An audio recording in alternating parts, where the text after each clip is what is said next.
কার্পু মাছ দিয়ে জালি কুমড়ো রান্না করার জন্য এখানে আমি 12 পিস কার্পু মাছ, পরিমাণ মতো লবণ আর হলুদ দিয়ে মাছটা আমি একটু ভালোভাবে এটা ভেজে নিয়েছি। এখানে আমি একটা কড়াইতে পরিমাণ মতো তেল দিয়ে মাছ ভাজার তেলটা দিয়ে সাথে 2টা পেঁয়াজ কুচি দিয়ে দিলাম। পেঁয়াজটা আমি একটু ব্রাউন কালার করে পেঁয়াজটা আমি ভেজে নিলাম। এখানে আমি 1 টেবিল চামচ পরিমাণে আদা রসুন বাটা দিয়ে দিলাম। দিয়ে আদা রসুনটা আমি একটু ভালোভাবে পেঁয়াজটার সাথে ভেজে নিচ্ছি।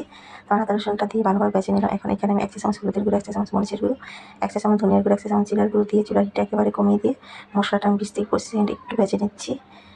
এখন এখানে আমি জালি কুমড়োগুলো দিয়ে দিব। আর এই পর্যায়ে এখানে কোনো পানি দিব না, কারণ জালি কুমড়ো থেকে এমনিতেই কষানোর সময় পানি বের হবে। পরিমাণ মতো লবণ দিয়ে দিলাম। দিয়ে জালি কুমড়োটা মিডিয়ামে একদম ভালোভাবে এটা আমি কষিয়ে নিব।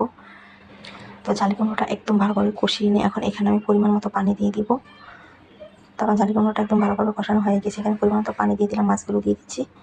মাছগুলো দিয়ে সাথে এখানে আমি হাত দিয়ে 4-5টা কাঁচামরিচ ভেঙে দিয়ে দিচ্ছি। দিয়ে এটা আমি ঢাকনা দিয়ে ডেকে 7 পর্যন্ত রান্না করে নিচ্ছি। তো কিছুক্ষণ পর আমি ঢাকনাটা উঠিয়ে নিচ্ছি। আর এর মধ্যে আমার কুমড়োটাও সেদ্ধ হয়ে গিয়েছে। কিছু ধনিয়া পাতা কুচানো দিয়ে দিব।